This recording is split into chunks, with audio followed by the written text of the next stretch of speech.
हिमाचल प्रदेश विधानसभा के शीतकालीन सत्र के दौरान शिमला ग्रामीण से कांग्रेस विधायक विक्रमादित्य सिंह ने एक ऐसे मुद्दे की ओर ध्यान आकर्षित किया जो सामान्य सियासी मुद्दों से थोड़ा कुछ हटकर था। दरअसल हिमाचल प्रदेश ऐसा राज्य है जहां विधानसभा का सत्र दो अलग अलग शहरों में आयोजित होता है।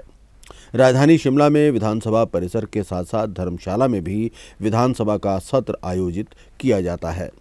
धर्मशाला का विधानसभा परिसर, जिसे तपोवन के नाम से भी जाना जाता है, 15 फरवरी 2006 को वजूद में आया था। मकसद था कि शीतकालीन सत्र शिमला की कड़कड़ाती ठंड में न करवा के अपेक्षाकृत कम ठंडे धर्मशाला में करवाया जाए।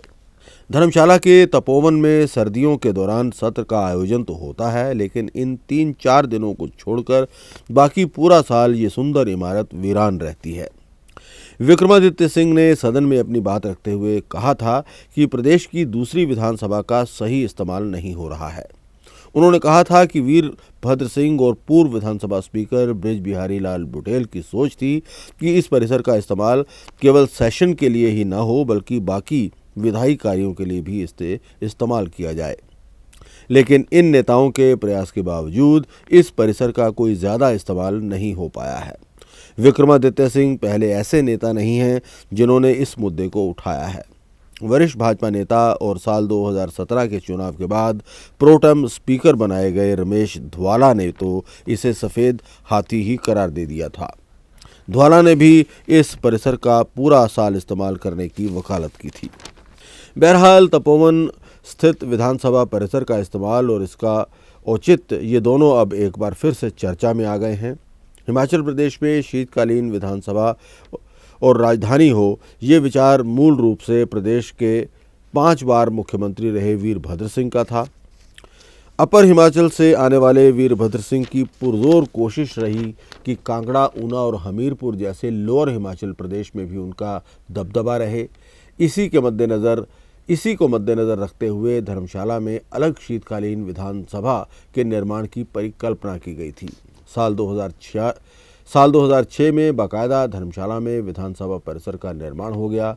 करीब 12 करोड़ की लागत से बने इस परिसर में हर साल विंटर सेशन का आयोजन होता है, लेकिन कभी भी ये सेशन 5 या 6 दिन से ज़्यादा नहीं चला।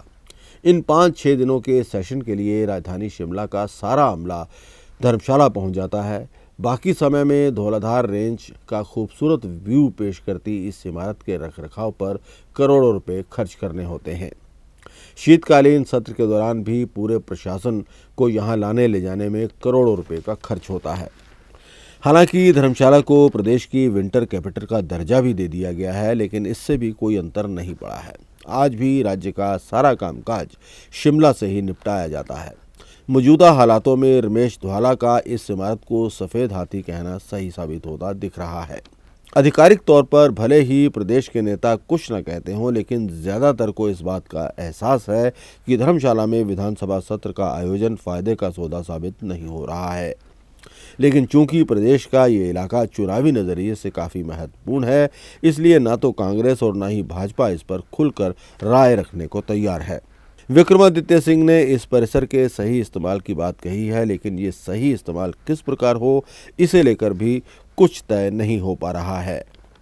कई प्रकार के सुझाव आते रहे हैं। एक सुझाव था कि देश की विधानसभाओं को ई-विधानसभा बनाने के लिए यहाँ राष्ट्रीय प्रशिक्षण केंद्र बना दिया जाए।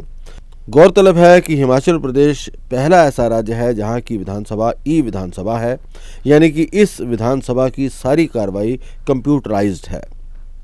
विधायकों के सवाल और जवाब भी यहाँ पूरी तरह से कंप्यूटराइज्ड हैं। ऐसे में यहाँ ई-विधान ट्रेनिंग सेंटर खोलना एक अच्छा कदम साबित हो सकता है। इससे न सिर्फ इस इमारत का बेहतर इस्तेमाल हो सकेगा, राज्य में डिजिटाइजेशन और कंप्यूटराइजेशन भी तेज़ी से बढ़ेगी।